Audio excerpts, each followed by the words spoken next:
నిర్దవెల్లి ప్రజలకు వారి యొక్క పాదాలకు నా శిరసాభివందనం. గతంలోన నేను 2007 నుంచి ఇప్పటి వరకు టీఆర్ఎస్ పార్టీలో కొనసాగడం జరుగుతుంది. అదేవిధంగా పార్టీ తరపున బాగా కష్టపడి గతంలో మండల వైస్ ఎంపీగాను 5 సంవత్సరాలు పూర్తి కాలాన్ని మంచిగా అభివృద్ధి పనులతో చాలా అభివృద్ధి పనులు చేశాను. తర్వాత మళ్ళా 5 సంవత్సరాలు గ్రంథాలయ వైస్ చైర్మన్గా చేశాను. ఇప్పటి వరకు మండలంలో కానీ జిల్లాలో కానీ లేనటువంటి అభివృద్ధి మా గ్రామంలో చేయడం జరిగింది. మైనారిటీలకు ప్రత్యేకంగా షాదీఖానా తీసుకొచ్చాను. తర్వాత వారి యొక్క కబ్రస్థాను వాల్గడ తీసుకోవడం జరిగింది. ప్రతి కులానికి మంచి కమ్యూనిటీ హాల్స్ ఇవ్వడం జరిగింది, తీసుకురావడం జరిగింది. డాంబర్ రోడ్ వేయడం జరిగింది. అదేవిధంగా మళ్ళీ సీసీ రోడ్లు సంపూర్ణ స్థాయిలో సీసీ రోడ్లు వేయడం జరిగింది.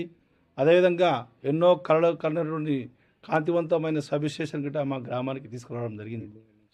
ఇంకా శామరావు తండ నిర్దల్ టు శామరావు తండకు బీటీ రోడ్ చేయడం జరిగింది. అదేవిధంగా నిర్దల్ టు జూలపల్లి గిట్ట బీటీ రోడ్ చేయడం జరిగింది. ఈ విధంగా ఎక్కడ లేని మన తెలంగాణలో మొట్టమొదటిగా దళితులకు భూ పంపిణీ గిట్ట మా గ్రామంలోనే జరిగిందని సభాముఖంగా తెలియజేస్తాం. అదేవిధంగా ఇప్పుడైనా మా ప్రజలు నన్ను ఏకధాటిగా ముందుకొచ్చారు. అందరూ గ్రామంలోన ముందుకొచ్చి నాకు చాలా వెనుకుండి ముంగలికి నా యొక్క కత్తెర గుర్తును భారీ మెజార్టీతో గెలిపించాలని కోరుకుంటున్నాను. వారి యొక్క భారీ మెజార్టీ మరీ మా యొక్క గ్రామానికి అభివృద్ధి దిశలో తీసుకురావాలని నేను సాయశక్తిలా పూర్తి చేసాను కోరుతున్నాను.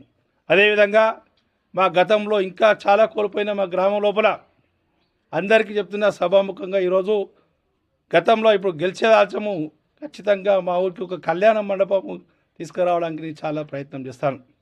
అదేవిధంగా ఇంకా మిగిలిపోయినటువంటి నిర్దల్ టు చంద్రదాన బీటీ రోడ్డు, అదేవిధంగా శామరావు తండ టు మన తలగొండపల్లికి బీటీ రోడ్డు, అదేవిధంగా నిర్దల్ టు కాక్నూర్కి ఫార్మేషన్ రోడ్డు, ఎందుకంటే అసలు రోడే లేదు, దాన్ని ఒక ఫార్మేషన్ రోడ్డుగా తీసుకురావడం జరుగుతుంది. అదేవిధంగా గత ప్రభుత్వము మిగిలిపడిపోయినటువంటి నిర్దల్ టు లింగందన బీటీ రోడ్ ఏవైతే శాంక్షన్ అయ్యి ఇప్పుడు వచ్చినటువంటి కాంగ్రెస్ ప్రభుత్వము దాన్ని క్యాన్సల్ చేయడం జరిగింది. దాని గిట్ట మరి యథావిధిగా దాన్ని సాధించి ఆ యొక్క బీటీ రోడ్ గిట్ట సంపూర్ణ స్థాయిలో చేయడం జరుగుతుందని ఈ యొక్క సభ నుంచి తెలియజేస్తున్నాను. ఇంకా విద్యార్థులకు చాలా వెనుకబడినటువంటి విద్యా వ్యవస్థ మా గ్రామంలో ఉంది. వారి గిట్ట ప్రతి 6 నెలలకు ప్రతి సంవత్సరానికి ఖచ్చితంగా వాళ్ళ గిట్ట సంపూర్ణ కోచింగ్ సెంటర్ గిట్ట ఇక్కడ కోచింగ్ సెంటరు విద్యార్థులకు నిరుద్యోగులకు ఒక కోచింగ్ సెంటర్ ఏర్పరిచి వారికి ఉద్యోగ కల్పన చేయడానికి కూడా నేను కృషి చేస్తాను. అదేవిధంగా వ్యవసాయదారులు చాలామంది ఉన్నారు. వారికి వ్యవసాయ రంగంలో నిపుణత లేకపోయింది, కానీ ఇప్పుడు ఈసారి అట్లా జరగదు. ప్రతి 6 నెలలకు యాసింగ్లో కానీ రబీలో కానీ వారికి వ్యవసాయ అభివృద్ధి శిక్షణ కార్యక్రమాన్ని కూడా మా గ్రామంలోనే ఖచ్చితంగా ఏర్పాటు చేసి వ్యవసాయదారులకు అభివృద్ధి దిశలో పంటలు పండించే దిశగా ఖచ్చితంగా నేను వాళ్ళకు విద్యా తరగతి గదులు ఏర్పాటు చేసి వాళ్ళకు నైపుణ్యాన్ని నేర్పించగలుగుతాను. అదేవిధంగా ఇంకా చెప్పుతూ పోతుంటే చాలా ఉన్నాయి. ఇంకా మిగతా కులాల గిట్ట కమిటీ హాల్స్ లేవు. వాళ్ళ గిట్ట ప్రతి కులానికి సంపూర్ణ స్థాయిలో కమిటీ హాళ్ళు నిర్మిస్తాను. అదేవిధంగా మరి వయోవృద్ధులు ఉన్నారు, వారి గిట్ట చదువుకోవడానికి వారి యొక్క నాలెడ్జ్ పెంపొందించుకోవడానికి గిట్ట గ్రామం లోపల ఖచ్చితంగా నేను అనుకున్న గతంలో గ్రంథాలయ వైస్ చైర్మన్ ఉన్నాను. ఖచ్చితంగా ఇప్పుడు గెలిచే ఆచంగుట గ్రంథాలయ భవనాన్ని సంపూర్ణ స్థాయిలో పుస్తకాలు ఫర్నిచరు బిల్డింగ్ గిట్ట సాధించే యొక్క గ్రామానికి బహుముఖంగా నేను చేయడానికి నేను కృషి చేస్తానని చెప్తున్నాను. ఇంకా చెప్తూ పోతే చాలా ఉన్నాయి.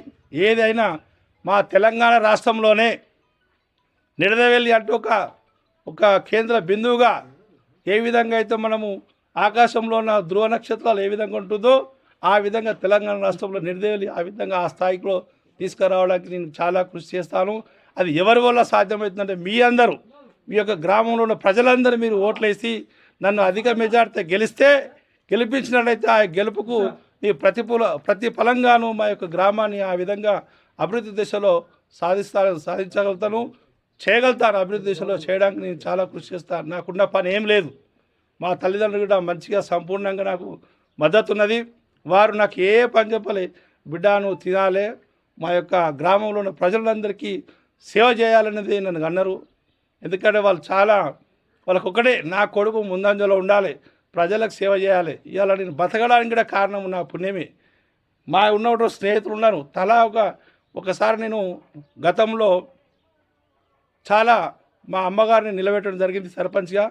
నిలబడి ఆమె ఓడిపోవడం వల్ల చాలా మానసికంగా గురై నేను లాస్ట్ స్థాయిలో ఒక వారం రోజులైతే చనిపోయే స్థాయికి దిగజారిపోయింది అయింది. నా జీవితాన్ని చూసి నా స్నేహితులు చాలా కన్నీరు మున్నీరుగా పెట్టుకొని వాళ్ళు తల 5,000, 10,000, 2,000 ఆ విధంగా జమ చేసి అలా 10 లక్షల రూపాయలు పెట్టి నా యొక్క ఆరోగ్యాన్ని బాగుపరిచారు. నా జీవితం మళ్ళీ బతికింది ఎందుకంటే మళ్ళీ వాళ్ళకి సేవ చేయడానికే నన్ను బతికించిందని ఈ యొక్క సభాముఖంగా వారి యొక్క పాదాలకు, గ్రామం యొక్క ఉన్నటువంటి ప్రజల పాదాలకు శిరసావందనం చేస్తూ ముగిస్తున్నాను.